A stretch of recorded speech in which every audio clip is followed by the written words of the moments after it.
Hello, everybody, and welcome to the Wonderfully Hopeless podcast. My name is Charity. It is May 7th. I have 2 weeks tomorrow left of the semester. Yes. And I have been very busy crafting, but really only on one thing. So,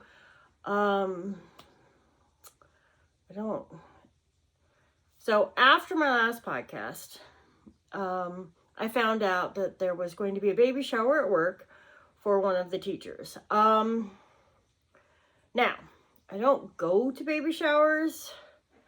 That's just not something I personally like to deal with. One, social, not my strong suit. Two, yeah, it's just a raw, sore subject, so I just don't go. However, I wanted to do something nice, so I had been working on a baby blanket for this person, and so I wanted to get it done before the baby shower, which is in like a week and a half, something like that. I don't think it's this week, I think it's next week. I don't know, I don't go, so I just knew I needed to get it done. So, I got it done. Did I do it right? No. I made a mistake in the increases, and so there is lots of extra fabric. However, it is more than big enough for a car blanket and drape over baby, and it's kind of ruffly. But it's a free pattern. I can't remember which one, but honestly, it's circular. I did too many increases in the beginning, and that just made it too big.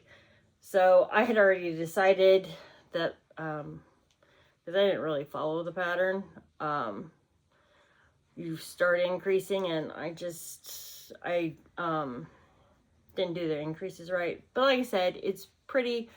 I put an I-cord border on it, and it's just a mandala, but it's pretty. Like I said, it was meant to be like a car seat blanket anyway, just be able to drape over the car seat. It's perfect for that. So it's been washed and blocked, and I will go get a cute little gift bag and stick it in there and call that good. That was the majority of my crafting for the last 2 weeks. I did get some other crafting in. So we'll kind of go in the order that I worked on it. So I decided that, and I just finished that yesterday. So last weekend I had been shoving it into a tiny little bag, and I realized that wasn't working. So I got out the sewing machine and made a giant baby blanket size project bag. And as you can tell, there's project in it. So essentially, I decided instead of getting caught off guard and having to spend all my crafting time making baby blankets, I was going to get a stockpile going. So I always had one, and I don't have to rush. And when I make a mistake like I did on the other one, I could pull it out. By the time I realized that one had a mistake, there was no way I was pulling it out. It was over half done when I realized there was a problem. So for the next one, I wanted something quick and easy. So I am just using the Bernat baby blanket, and these are more boy colors, if you will, or neutral, whatever. But I wanted the thicker yarn. So I'm just doing a corner to corner, simple blanket, very loose and open weaved, loose fabric. It's the super fluffy stuff, so it's going to make a really warm baby blanket.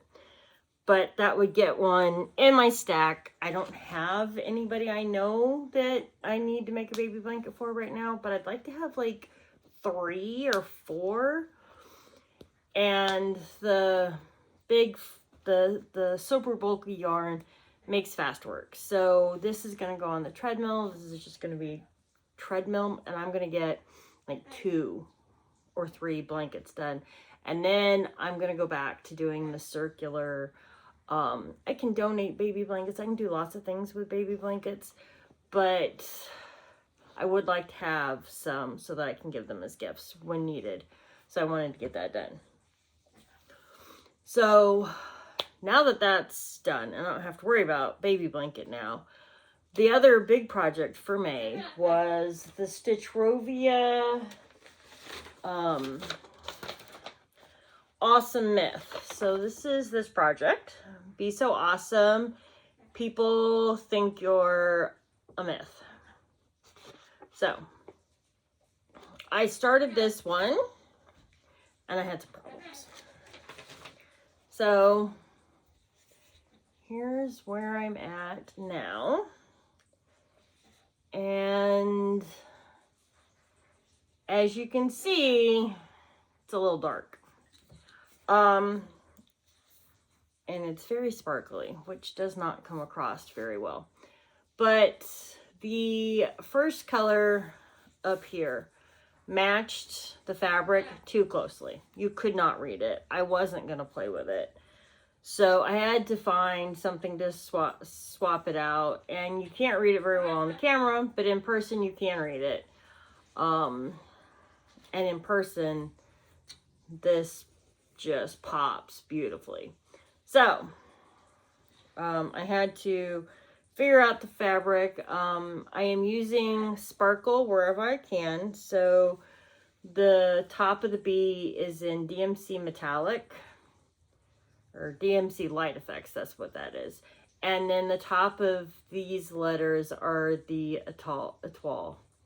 So I've done all of this since I started yesterday afternoon. So I got the bee sew done and the swirl done yesterday before I went to bed. And then I started the awesome today. I'd love to finish the word awesome today so I can start on the narwhal tomorrow, but I don't know that that's going to happen. We'll see.